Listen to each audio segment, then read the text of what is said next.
How's it going, everybody? Hope you're having a great morning. Baruch Hashem, we're moving on to a new section.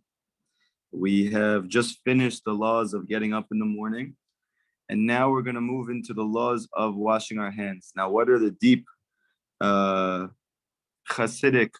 or mystical background to washing your hands in the morning? So this goes very, very deep, and it's very important. The Shulchan Aruch says that a person should wash his hands in the morning and recite the bracha, Asher Kiddeshanu b'mitzvotav v'tzivanu al netilat yadayim. That you should lift up your hands and you should say al netilat yadayim, the lifting up of the hands. Okay? Now on paper, this is one of those halachot that is difficult to understand why it's so important. Why when we get up, we have to make this bracha before we do anything. Why before we eat challah, before we eat bread, we have to make this bracha. So now we're going to get a deeper understanding of what does the water symbolize? What do our hands symbolize? Why is this, so to speak, the precursor, the prerequisite to doing the mitzvot or to connect to Hashem? So now Rav Natan says like this. Everything that we've learned so far, this daily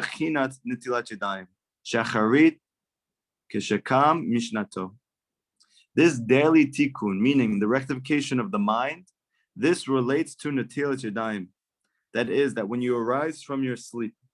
Now, where is this brought from? It's also brought from the Arizal in the pre-Eitz Chaim, that immediately when you get up from your sleep, you should go wash your hands. A lot of people have a custom, especially in our generation, that they wait until they, so to speak, get to the kitchen or they get to the restroom and they wash their hands then. However, according to Kabbalah, it's very important that you wash your hands immediately. That is, that you have, so to speak, a little container next to you with water, with the natila in it, that you can just turn over before you even get up out of bed and wash your hands. So the question is, why is it so important that the first thing that I have to do before I even get up from bed is to wash my hands?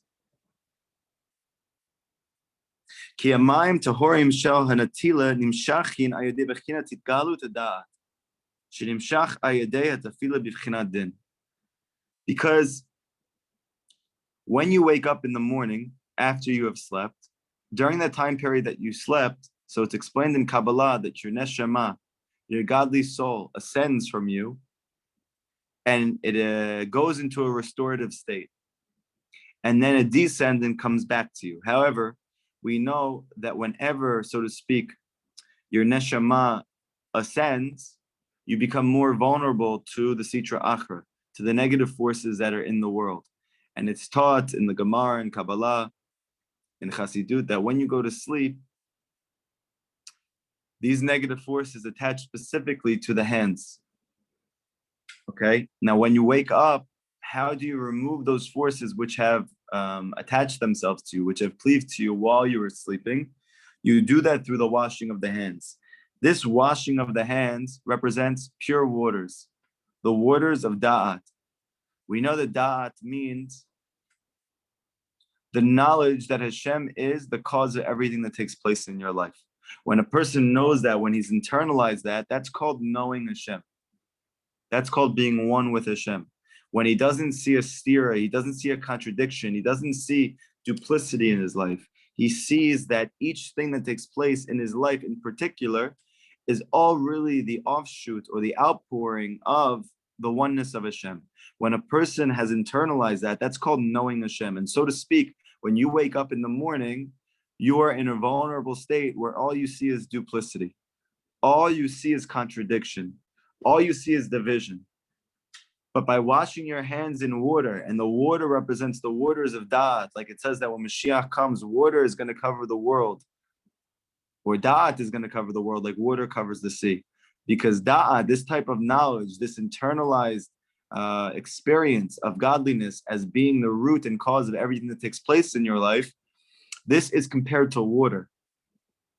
And you have a little microcosm of this every time that you wake up in the morning and you wash your hands.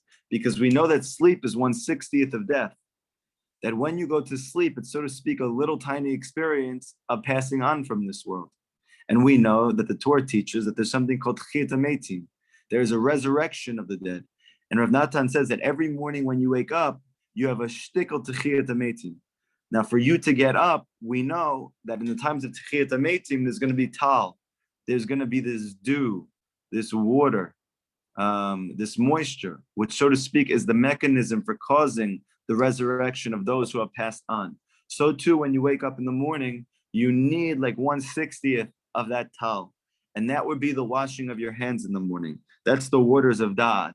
Now, where did those waters come from in the keli next to you while you're sleeping? So obviously, literally, it came from when you went to the restroom and you filled it up. However, we're learning, so to speak, that the water which is in that keli, which you're now going to go wash your hands with, it really is the manifestation of your nighttime avoda. That is, that you're getting up at night at Chatzot, and you're lamenting and you're crying over the loss of the Beit HaMikdash, meaning the demolition of the Jewish mind, the exile of the Jewish soul. That you're getting up and you're mourning over the fact that we have all seen that our neshamot, our consciousness has gone into exile, and we are at the whim of the natural physical world, and it's striking us in every direction. And even though we know that Hashem exists, or we want to believe that Hashem exists, so at the same time, we feel and experience the opposite. This is all because of the destruction of the Beit HaMikdash. That is the exile of the Jewish mind. And by doing the din tefillah, the judgment prayer at night, we learn that this itself is the rectification for the mind. It is the mourning over the loss of this experience that actually causes a renewal of the experience. Like the Gemara says, that whoever mourns over the loss of the Beit HaMikdash will be besimcha in seeing its rebuilding, will be happy in seeing its rebuilding. But the language of the Gemara is very interesting, because it should say that it will, but it actually says he does. A person who mourns over the loss of the Beit HaMikdash, he sees its rebuilding. So obviously, according to the simple understanding, this is difficult. Why? Because it should be, it will in the future. I will see the rebuilding because of my investment in and my being distraught over it's not being a part of my life right now. However, we're saying that in truth, you have a little bit of the Beit HaMikdash that could be rebuilt right now. That is your personal Beit HaMikdash, your personal individual ability to be able to experience Hashem in your life. That itself is an exile. That's called destruction. Now, when you mourn over that and you get up in the middle of the night at Chatzot, or you don't go to sleep until you get to do Chatzot, so then as a result of that, you're mourning now. However, the Gemara says that that person who mourns, he sees its rebuilding now. He sees the reconstruction of his mind, of his consciousness right now. He gets to be besimcha with it right now in the daytime. That simcha of the rebuilding of the Beit HaMikdash comes from his judgment prayer that took place at midnight. So to speak, the water which is in your keli, in which you're going to wash your hands now, that, so to speak, wakes up your mind from your sleep, that all came from your getting up at night and doing this judgment prayer. This is like it says in Yeshaya,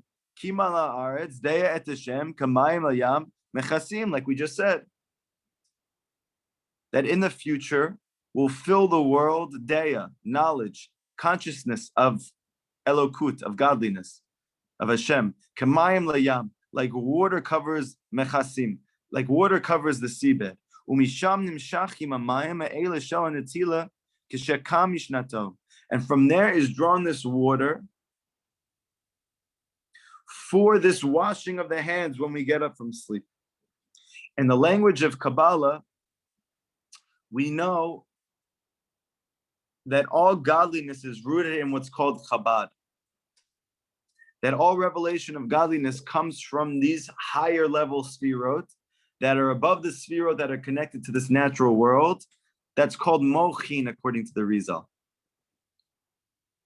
which is in our language, consciousness, okay? This comes from the sfirot of Chokhmah, Bina, and Da'at. This tripartite, this three-headed mind. That's called Chokhmah, Bina, and Da'at.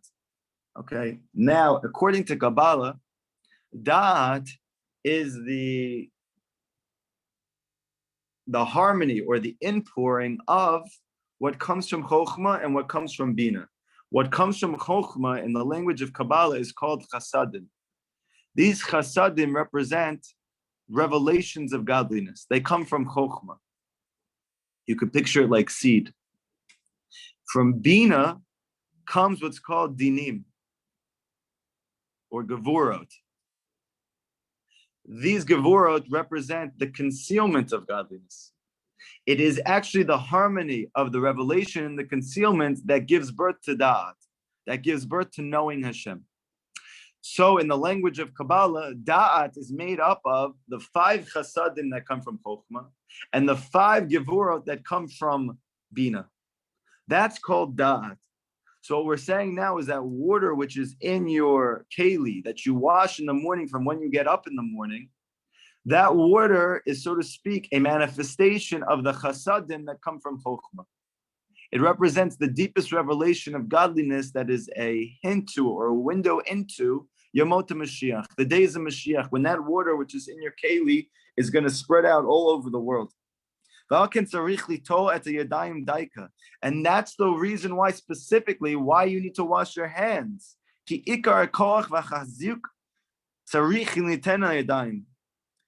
Because it's the hands in particular that we have to wash with the waters of Da'at. Because the power and the strength needs to be given mainly to the hands.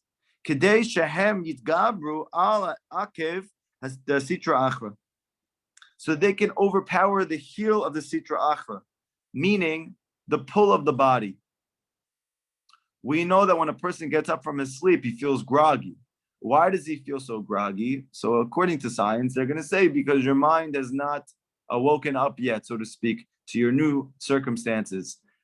You've been now in deep sleep and now you're waking up from your sleep. But according to Kabbalah, the reason why it's difficult to get up from sleep in the morning, it's because the powers of the guf are very strong then, because that's what was inherent in you in your time of sleep.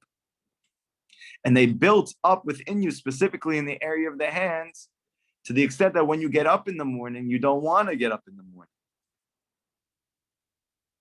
That's called the ekev. That's called the heel of the Sitra Achra. It's in the pull of the body. Like it says in Bereshit, v'yado ochezet ba'akev Esav, that Yaakov was holding on to the heel of Esav, meaning that the Jewish neshama is holding on to the guf, the power of the body. It's holding on to its heel. V'yado daika, and it says, Rav Natan, it's his hand specifically that's holding on to the heel, meaning that, so to speak, the beginning of a person rising up and elevating from his investment in physicality to be able to experience the transcendence of spirituality, that middle point is the hands. Because the hands that hold on to the ekev, it's the hands that hold on to the heel, meaning it's the hands that hold on to the key to releasing yourself from pure physicality so that you can experience spirituality, da'at, godliness. Ikar tikun, because the essence of the rectification, because the rectification of the Jewish mind, that is the ability to experience in real time the oneness, the unity of Hashem in your life, it comes mainly through Emunah and renewal of existence. This Emunah, which Rabbi Nachman is advocating for, which he's pounding the table for all of us to work every day through our hibodedut, through our learning, through our davening, through our avodat Hashem, that we're running after Hashem, and we are engaging in speaking to Him and connecting to Him, even though we don't experience Him. To, so to speak, live with the reality that Hashem is recreating the world at every moment through our different actions, despite the fact that we don't experience that yet. The reason why Rabbi Nachman says that it's so vital that we do that now while we don't know that is because that's actually what gives birth to knowing it. That if you could imagine, so to speak, the child which we're all waiting for is called Da'at. It's called knowing Hashem. What the Rambam says is the whole purpose of the existence of us in this world. What the Tanya says is the ultimate reality, that is that there's a dwelling place for Hashem here below, which is called the Beit HaMikdash, which Rabbi Nachman is teaching based on the Arizal, that the Beit HaMikdash is Da'at. So we're trying to give birth to the Beit HaMikdash. It's like a child. How does a person give birth to the Beit HaMikdash collectively? How does he give birth to his own individual Beit HaMikdash? That is this living, felt experience of the unity of godliness in his life. He needs to put it through a 9-month gestation process. This 9-month process in the womb, that womb is called the womb of Emunah. That Rabbi Nachman says that your ability to flex your muscles of Emunah through hibodedut, through living with the reality that Hashem is the only cause of whatever takes place in your life before you actually experience it. That's called placing all of your seed, all of your spiritual potential in a womb. And when you do this genuinely enough and long enough, what you're doing is putting it through 9 months of gestation. And ultimately, if you don't give up on that process, and you're persistent and you're obstinate, and you have holy chutzpah, like Rabbi Nachman says, that in the face of everything telling you that it's a pipe dream, that you're not going to give birth to anything as a result from this, that this is not living in the present modern day world. But if you don't give up, then after 9 months, you will give birth to da'at. Your emunah will give birth to da'at. Your faith will give birth to knowledge, and not the other way around. And this is the reason why when we received the Torah, Matan Torah, we said Na'aseh v'nishma, because this is the whole secret of giving birth to the experience of Hashem in your life. First, we will do without understanding. We will go into the womb of Emunah for 9 months without actually experiencing that Hashem is the cause, just believing that He is and acting as if.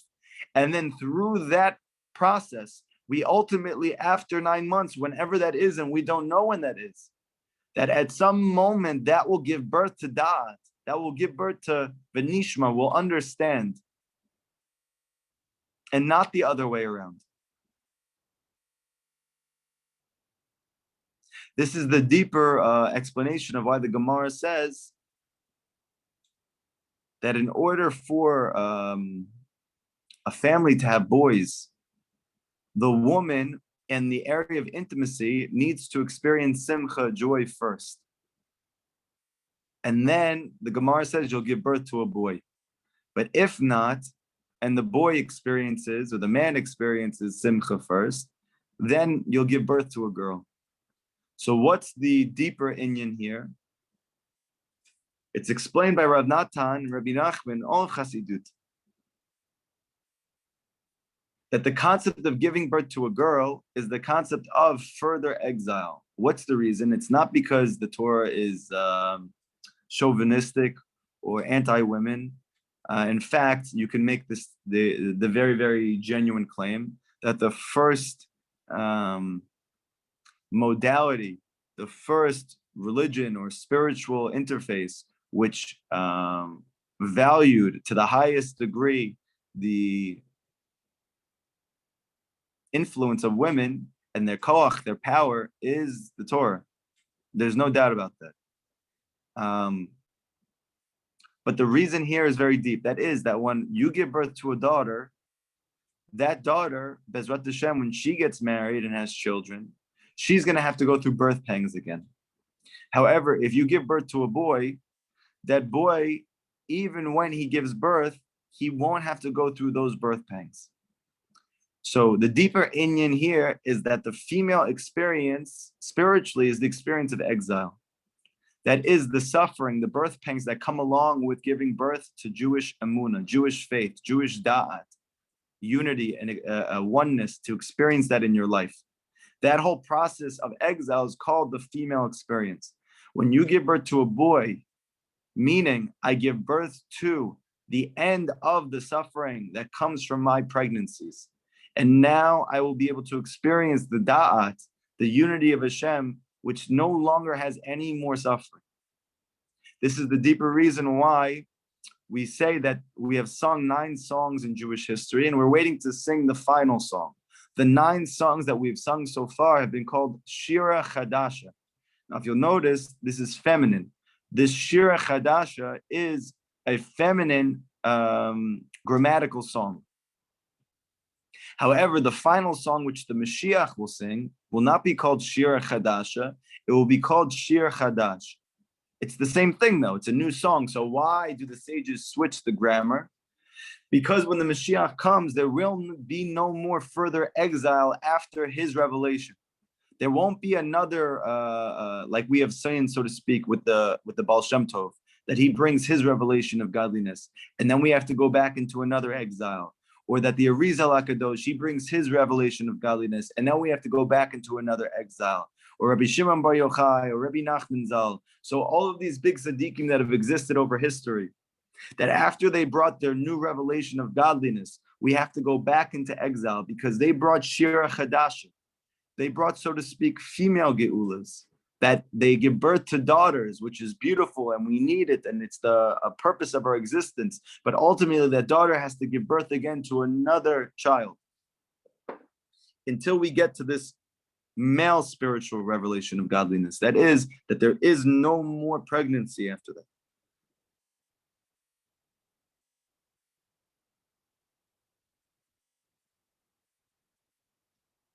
This is the concept of Af Yadi Yasta Aretz V'mino, that the pasuk says, "My hand has even laid the foundation of the earth, and my right hand has spread out Shamayim." So what's the connection here? That the pasuk is saying that my hands are the foundation for the Aretz. We know that the word Aretz, or land, is always a code word in Kabbalah and Chassidut for Emunah. How is Emunah created? It's created yadi, through the hands. Like we see explicitly in the Torah, that the first time that Emunah, the word Emunah, is presented in the Torah, it's when Moshe Rabbeinu, the Tzaddik Yisod Olam, he goes up while we're fighting Amalek, the spiritual enemy of the Jewish people, who represents the contradiction to Emunah. He represents kafirut, he represents atheism, that inability for a Jew to be able to experience that everything is from Hashem. That's the whole concept of Amalek, who's the same gematria as Safek, doubts. We don't really believe in our heart that Hashem is causing everything to take place. We don't really believe in our hearts that Hashem loves us or cares about us. We don't really maybe even believe that Hashem is there. These are all the forces of Amalek at play in a person's life. And that's the reason why the Torah says that Hashem cannot be fully revealed until Amalek is killed out. And that's the reason why Purim, one of the main aspects of Purim, is that we kill Haman and his children. They represent all the forces of Amalek because Haman is a descendant of Amalek. And you see that when Moshe is fighting Amalek, his hands are up in Emunah. So the explanation of Targum Onkelos, that he's the first commentator, they say he's a translator, but really it's even it's a commentary.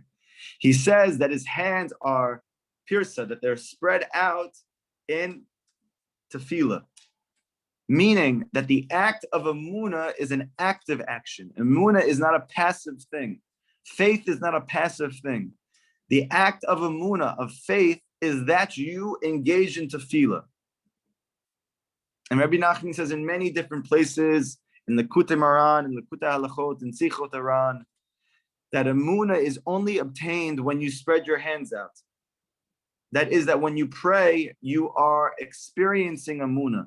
When you speak to Hashem about faith, you are acting and you are manifesting your Emunah. So too we see from Moshe, his hands were Emunah, because hands lead to Emunah. Ki ikar Emunah, because the essence of Emunah, the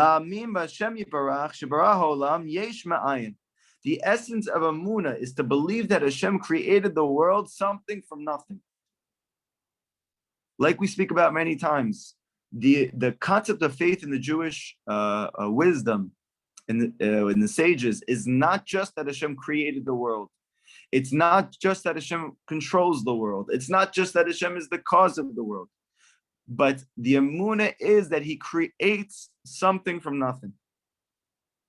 that this is the ikar of Jewish belief, as opposed to what the non-Jewish world has believed, that and still believes now, that something must come from something. That even in the theory of evolution, that we have, so to speak, this big bang that takes place. But where does that big bang take place from? This, so to speak, metamorphic energy that's contracted into a small point and then breaks and blows up and then becomes the breeding ground for existence. But that must have come from something before. Yesh me yesh. But the Torah teaches yesh ma'ayin. Something doesn't come from something. Something comes from nothing. And by the way, this is the entire ikar of why Jewish faith is the cause of hope in the world. Because if it's true what the scientists teach, that something must always come from something, that something can't come from nothing.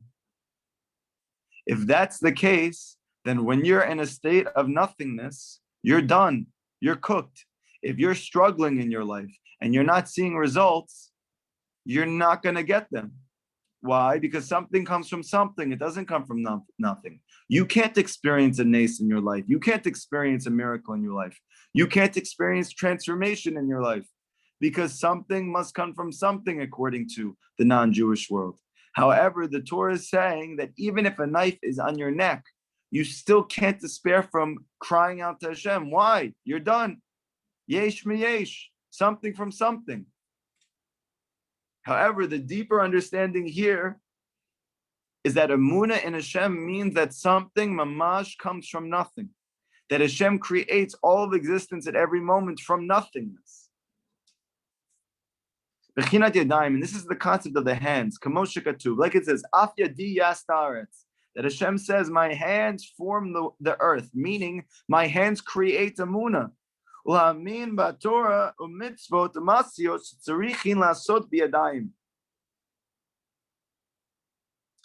that when Hashem creates the world, so to speak, he does it with the koach of his hands. That we know that the first pasuk in the Torah is 28 letters, which is corresponding to the 28 sections of the two hands. So Hashem creates the world, so to speak, with his hands.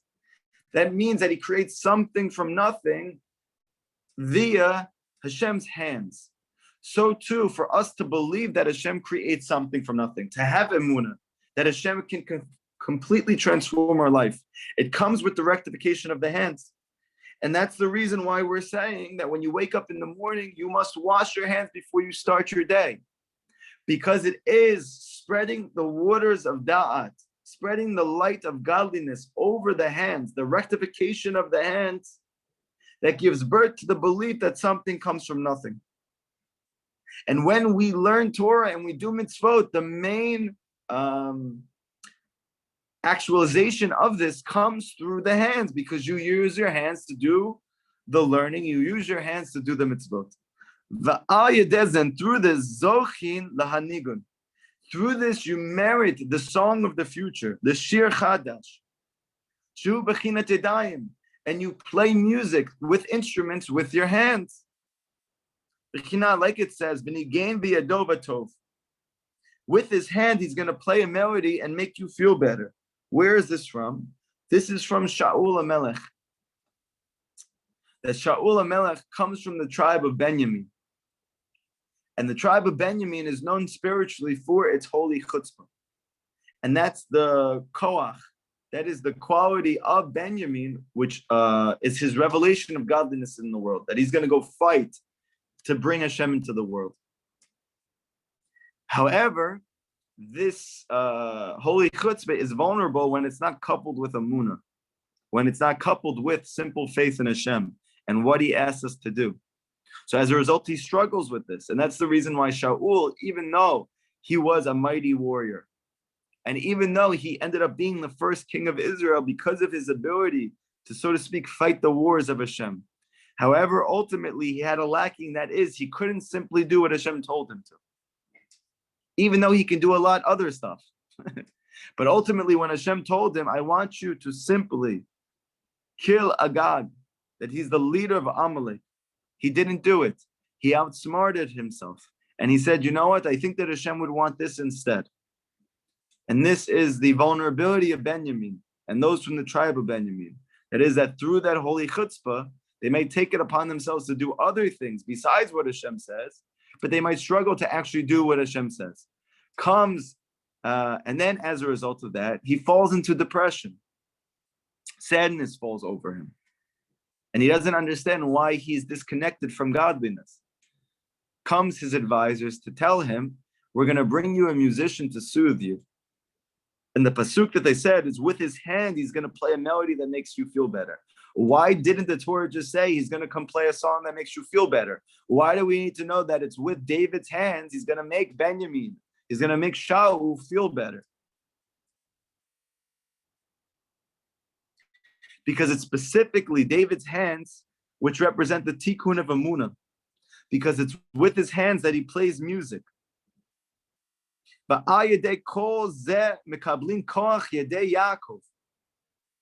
receive the power of what's called Yedei Yaakov, the hands of Yaakov. Lachnia akev esev, to be able to subdue the power of the heel of Esav, which represents the goof, which represents the body. It is the hands of Yaakov, meaning that we use our physicality to reveal Emunah in the world through tefillah, through doing the mitzvot. That's the hands of Yaakov. This subdues the ekev, the heel of Esav. Like it says, that it says the essence of Yaakov is his hand is holding on to the heels of Esav. It's specifically v'yedo daika, it's his hand specifically. And the gematria of Yad is David. That the Mashiach represents the full manifestation of the hand. That is the ability to subdue Amalek by using that natural desire for physicality, the natural desire to manifest reality, which comes about through the hands, but to use it in the spiritual world through tefillah, to fight Esav, to fight physicality. And through all of this, nimshach ayadei memei hadat, through all of this, you draw down the waters of Da'at, shenit geleh ayadei tefillah, that were revealed through the tefillah at night, from the Baal Koach, from the tzaddik, that through the Emunah of the person that he wakes up early in order to pray to Hashem when everybody else is sleeping. He then gives birth to the waters of Da'at. He gives birth to the Beit HaMikdash. He gives birth to the child, which is called the unity of godliness, which is revealed now in his life. Shebehem anu metaharin et yadayim. That from then we purify the hands, hayadayim, achar sheina. After that we fell asleep. After that our consciousness has dropped down into exile, and we are now attached to the concept of teva, that I can only experience good in my life through my working with my hands in the physical world. We wake up in the morning to remind ourselves by washing immediately, even before we take our first steps. Don't move physically yet until you first wash your hands. Elevate your hands. Remember that your hands can be the tool of your demise by concealing godliness in your life and making you feel that by your own hands, you're going to create in your life. That you pour the waters of Da'at, that you pour the waters of unity of godliness onto your hands to remember, Ein Ol Milvado, everything is from Hashem, and everything comes Yesh Ma'ayin. Some things in your life come from nothing. You didn't get married because this random person made a shidduch with you and this person. You were destined to be married to this person from Hashem, that he created the zivug, something from nothing. That your parnasa, that business deal that you think is going to happen when you write the right email, when you connect to the right person, that in truth, it's going to happen when Hashem wants it to happen. That somebody will come from nowhere. Something will come from nothingness.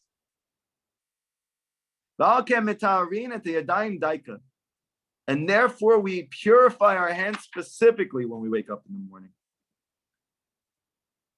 Because this is the key to experiencing Da'at of Hashem. It is the washing of the hands. And like Rabbi Nachman taught us, I am a mikveh. That my Torah is like a mikveh. This is the deep reason why you see many people who are very far from Hashem, they're only able to get this revelation of godliness when they connect to the teachings of Breslov Chassidus. Why is it? What's the koach of Rabbeinu that's so deep? It's because he is mamish the waters of da'at. So when you learn his Torah, it's like you are washing your hands with netilah.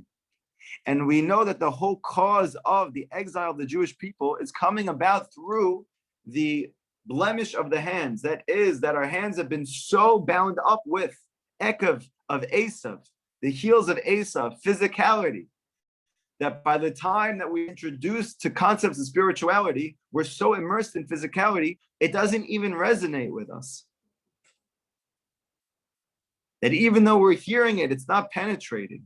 Or even if we might believe it to some extent, we don't live with that belief. Comes along Rabbi Nachman, that we learn his teachings, and all of a sudden we actually can start to live with this belief, that we can experience this belief in our mind and our heart that Hashem is the cause of everything for the first time, because he is the waters of Da'at. When you learn his Torah, it's mamish like you're washing your hands with netilah yadayim.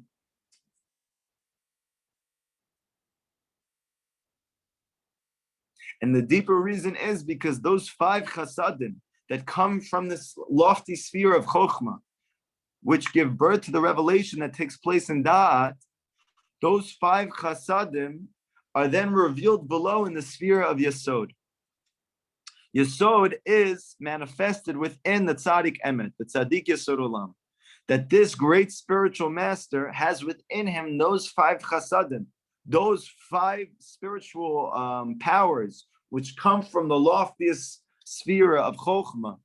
They're manifested in the tzaddik himself. And that's what we're experiencing when we learn the Torah of the tzaddik, when we fulfill the eitzah of the tzaddik, when we connect to those people who themselves are trying to live with those teachings. We are constantly immersing ourselves in a mikveh, in the waters of Da'at. And this itself is a hint towards the messianic future. Anybody have any questions from today's lesson?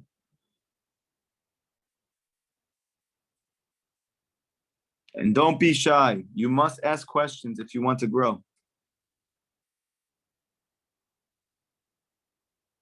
You can even ask in the chat on the bottom. Yeah, Rebbe, I have a question. Go ahead. You're saying that Rabbeinu's teachings is the waters of the dot, right? Is basically dot. Yes. Dot shalim. Yes. But so this basically happens over time when you're fulfilling his teachings. Meaning some of his teachings are very lofty and they're very like it sounds like they're for tzaddikim even, like you know what I mean, very deep. So just by learning them, even though necessarily you're not fulfilling every single one of them yet, you're also getting purified. 100%. Right. And specifically, Rabbi Nachman says, what's the best thing that you can do when you learn that Torah? That you machadish his Torah.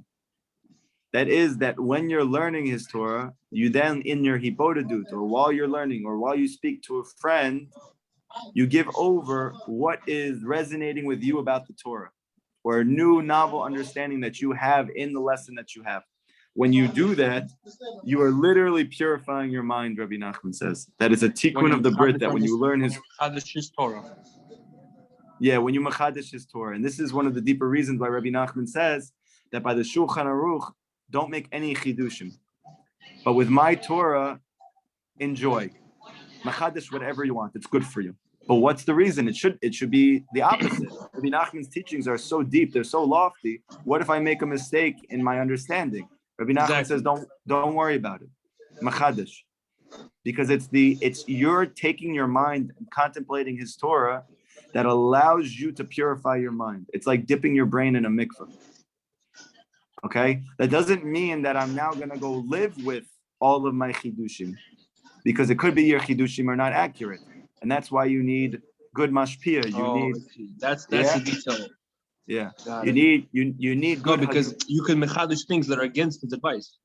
Yeah, so that's he's saying you can go machadish whatever you want in your mind, but when it comes to actually doing it, you do just what I say. Oh, okay? Interesting. Yeah. So now what you're also bringing up is important. That is that learning the Torah itself is good just by learning it. Okay. However, we're saying that Emunah gives birth to Da'at. And the same thing takes place in Rabbi Nachman's teachings as well. you might get an initial burst that simply by learning his teachings, you already feel some type of elevation. But you may not actually feel yourself lifting in your life outside of the learning from that negative space, because that comes with actually makayiming and doing the things that he says to do. Now, how am I going to do the things that he says to do when my life is not conducive? My life circumstances right now, whether it's because of what's happening in my life or I'm just not feeling it, right? That I should be able to go do the things that he says to do chasot, to do hipodidut, to learn the Shulchan Aruch every day without fail, like all of these different things.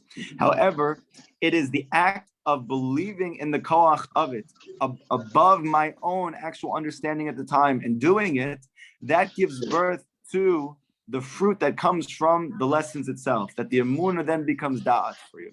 But doesn't Rav Nachman was very big on the concept that even though you can't do everything, just do a little. Okay. So here's the thing. Because meaning like he was always like, Rav Nachman was like, there's so much to do, I can't do it. He's like, a little bit is also good. Yes. So you need to understand that when Rav Nachman said his little was not our little. That our little is, obviously, so everyone according to their level. Right. So what happened was Rav Nachman did as much as he possibly could during the day, and he ended up only doing, in his mind, a little. That's not the same as I actually go do a little. You understand the difference?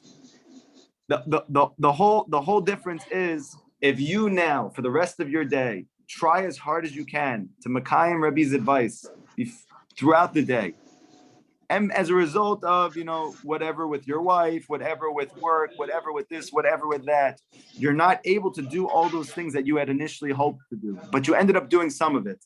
Rabbi Nachman says that's good. But if I don't try to actually go do everything that I possibly can, Rabbi Nachman would not be masking that that's good. He would not tell you even a little is good there. A little is only good when you try to do a lot and you only do a little. Oh, I understand. Makes sense. Yeah. And also in our lives, the whole day, you went through the whole day and you have like 20 minutes free. You feel it, you see you're not going to do an hour right now. So I'm doing a little, I'm 20 minutes. Am I going to just say an hour or nothing? You know what I mean? For sure. That's good. But then after, in that 20 minutes, you have to ask yourself, why you only had 20 minutes today? Okay? And if you're genuine about it, right? If you understand, like, let's say, for instance, you believe in Rabbeinu Zal. You believe in Rabbi Nachman. There's 100%. You believe is the truth. Good. So you're already in a very, very good place. But now you have that next step. That is that if it is true, right? Like A plus B equals C. If what he says is true, and if he is mamish the tzaddik yesod olam, then that means that he did not forget about, so to speak, the modernization of society, what would end up being with my life 200 years later. He was well aware of all of those things, and he still told me that I should speak to Hashem for at least an hour a day. Okay? So now, for instance, how could you experience the blessing of Rabbi Nachman? That is when you trust him because you know that what he says is true above your own understanding of your own life. Okay? So for instance, right now, you're eating right now. So it's great. Enjoy your meal. Now, how much time does it take you to eat your meals? Let's say, for instance, it takes you 30 minutes. Good. Now, how many meals do you eat a day? 5. 20 meals. Okay. 5 No, I'm joking. So 5 times 30. Okay, 3 meals. Let's say 3 meals. So you end up with an hour and a half.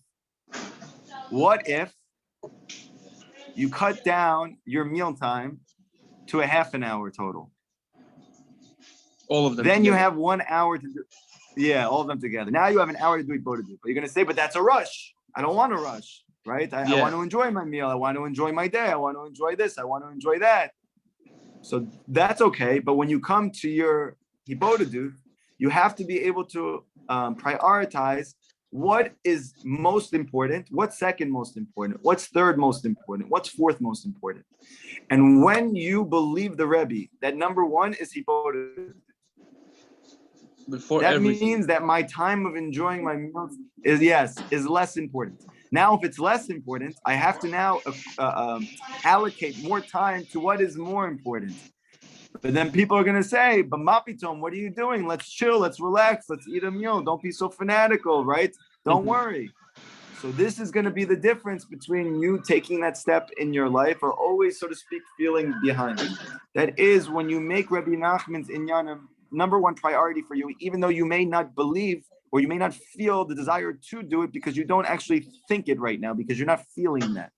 It's the ability of taking Rabbi Nachman's mind and putting it above your own feelings.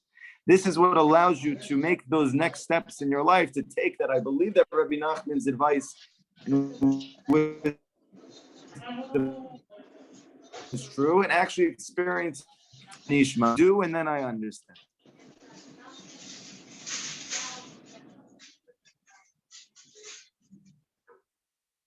Beautifully said.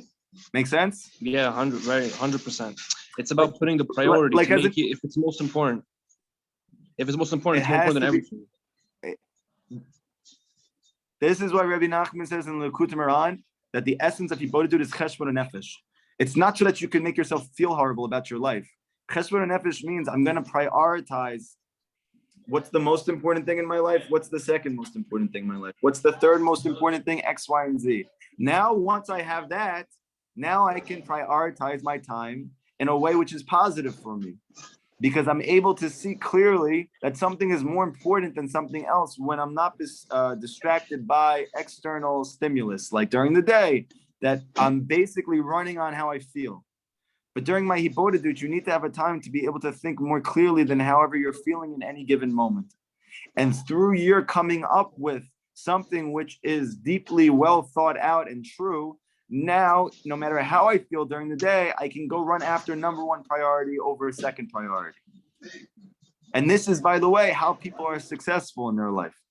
There is no way to be successful in your life unless you have these list of priorities and you put 1, you put 2, you put 3.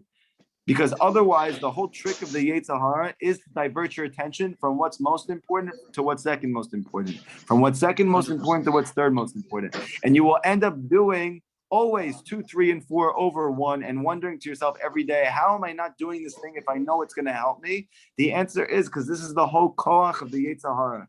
Paro is to divert your attention from what is Iker versus what is Tofel, what is essential versus what is secondary. Meaning he could even tell you to go learn as opposed to doing your hibodedut. Just do anything but that. 100%. If you make hibodedut number 1, you will end up learning also. If you make hibodedut number 1, you will also end up doing all the other things that Rabbi Nachman says to do. Because now that you have a clear time to think and to feel based on what your understanding is, you will automatically, ultimately come to do all the other things that Rabbi Nachman suggests to do. Because now you have Yishuv Da'at. Hibodedut number 1. 100%. Hibodedut number 1. You ask. If anybody has a question, they can ask, but I would ask another question if nobody else wants to ask. Okay, so let me look around and see if anybody else has a question. And then put yourself on mute for a second, and then we'll come back to the Messianic figure on board. Any other people here want to ask a question?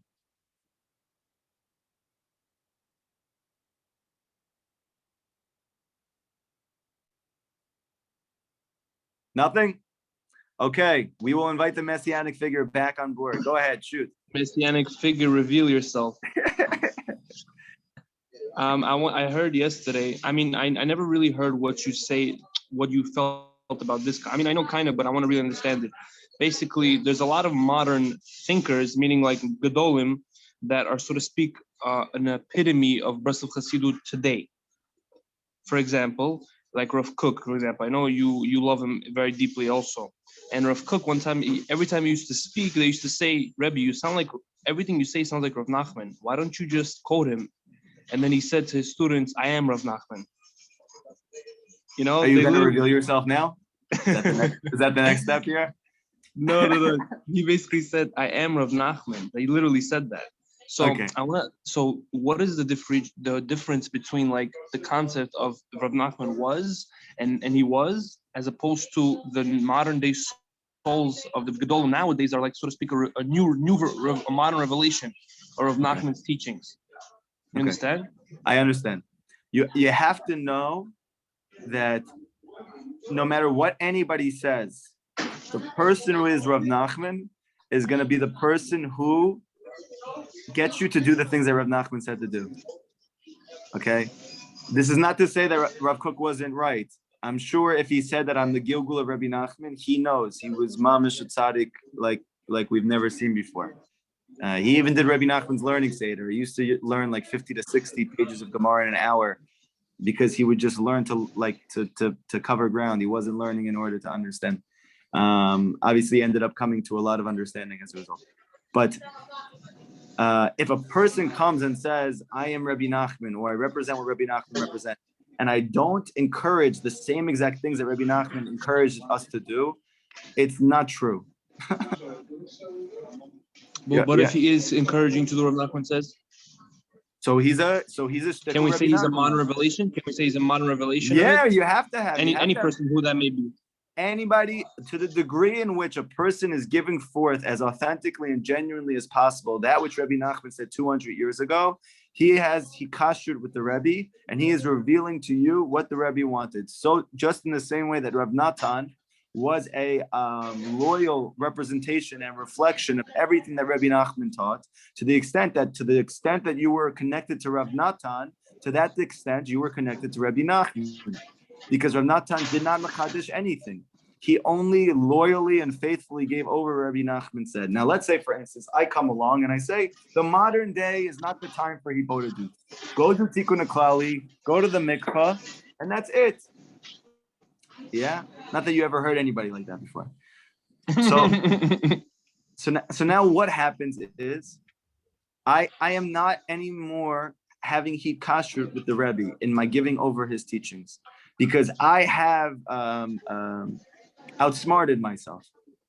That is to think that Rabbi Nachman did not know what was coming into the world, that he didn't know how much progression we would make with technology. He even predicted the airplane first, which is very interesting. He knew everything that would take place. And he Badavka still says more than ever it's important that you have an hour that you do hibodedut. It's the opposite. It's adrabah. It's not that because I have more going on in my life, I have less time. Now it's not as ikar. It's the opposite. Now that I'm besieged by even more powers of imagination, I more than ever need a time that I can settle my mind and think clearly. So not to outsmart yourself, okay? So therefore, anybody who gives over Rabbi Nachman's teachings genuinely and authentically as it's brought down in his Sfarim, they are the modern revelation of Rabbi Nachman. That they are, so to speak, the oral Torah to Rabbi Nachman's written Torah, and those are the people which you should try to have hikashrut with. And even when they give you eitzah, or you may feel that it's too much for you, or you're not capable of it, it would be easier to do something else. But the blessing of Rabbi Nachman, the blessing of the hikashrut to the tzaddik comes when you do without understanding. Because when you do without understanding, you will ultimately come to understanding. That doesn't mean that I'm going to do it before I have this general or genuine resonance with the fact that Rabbi Nachman is the truth. You have to first resonate with his teachings, right? But once you really believe that he is, the next step now is hikashrut and bittul. That I'm going to nullify myself to that wisdom and advice to the best of my ability. And that means doing whatever I can at my level. And you have to be very honest with yourself about what that is. And then ultimately you will see the fruit. If you could do hibodedut now and you feel like you'll be or you in an hour, you'll be much better, what would you do? You would do it right now, or you would rather push it an hour later? I would do it an hour later, but I'm going to do that hour. Meaning there are people who, if they say I'm going to do it an hour from now, they'll never do it. But for me, if I'm moving the time, it's like, for instance, it's like if I had a business meeting. That business meeting is going to land me potentially hundreds of thousands of dollars this week, okay? So now for that business meeting, let's say, for instance, the guy calls me and he tells me, I'm so sorry, I need to reschedule the meeting. What's my reaction going to be? Why? What's wrong? Is this time right now not good? Let's reschedule to another hour today. I'm not going to ask him to reschedule a month from now because it's hundreds of thousands of dollars that are at stake, right? I'm going to ask him, is there another time today that I can do it? So too with hibodedut. You mamish, it has to be for you like that. Yeah. If I'm going to reschedule the hipotadut, it's because I mamish know that I have a carved out time and space that I will do a better hipotadut. If that's the case, for sure, it's a good thing to do. But if you're saying, I feel right now, let me see, maybe later I'll do it. You're never going to do it later. So you should do it now. Got it. Good? Beautiful. Okay. You're feeding my soul. Okay. Everybody have an amazing day. Bezrat Hashem, No, tomorrow, 10:30 Rabbeinu. a.m. We're going to continue. Yes. May I ask you a question Yes. Go ahead. about what I asked you last night on what we were learning in Likutey Moharan? Like, Yeah. we all know that any type of ego could lead to kfirah, to avodah zarah. Right. But if a person thinks highly of himself, that shows that he has arrogance, and it could lead to kfirah, right? Yeah. And what we're saying here in relationship to our hikashu with the tzaddik, that the arrogance doesn't necessarily mean I don't have Emunah in Hashem, I don't believe at all. It's that I choose to do what I feel I want to do over what the Rebbe tells us to do. And that itself is some little degree of kafirut, because I don't truly believe that the tzaddik understands me. I don't truly believe that this spiritual master has a hold on myself. He doesn't really understand my psyche. So what we're saying is that for us to experience Geula, we need to have bitul to a higher understanding, to a higher wisdom, to a higher sage. And Bezrat Hashem, we should all be able to experience who that is for us in our life, and to be able to achieve a bitul. I can just tell you that personally. I feel, and I've always felt that Hashem, even though I didn't used to believe in God, but I always felt that I had certain koach, I had certain potential in my life. But I never actually saw a revelation of any of the potential in my life. I just constantly felt like I had it, or people would tell me that I had it, but I never actually saw the revelation of that potential. It was only in the last few years that I have tried to do whatever Rabbi Nachman says to do, and to do it above my own understanding. Like last night, I was exhausted. It was 11 p.m. I wanted to go to sleep. Rabbi Nachman says it's good to learn Gemara at night. You should try to learn Gemara at night. So instead of doing what I felt, which was to go to sleep, I learned, I finished an Amud of Gemara. Yeah. And then I wanted to go to sleep after that. But Rabbi Nachman says to learn the Shulchan Aruch every day. So instead of doing what I felt at that moment, I then learned 2 halachot in the Shulchan Aruch, right? Now, if you continue to do this every single day, then that adds up. And all of a sudden, you have learned a lot. You have prayed a lot. You have done so many different things, because we just don't realize that the Yetzer Hara presents itself in the form of atzvut, lack of energy, fatigue, sadness, or sadness. But when you act according to the Eitzah of real tzaddikim over and above what you feel or what you think, this is when you give birth to all your potential in your life. This is what gives birth to all of the koach that Hashem has given you in potential and actualizes it. Okay, so like I asked, like if a person thinks highly of himself, because people think of themselves that they know everything, they know everything, but in the end they end up not knowing anything. I'm serious. This is what happens if a person thinks It's highly true. of himself. No, you're 100%. You're right. The Gemara says that a person who's arrogant, he's going to lose all his wisdom. The reason is because yesh, wisdom, comes from ayin, comes from nothing.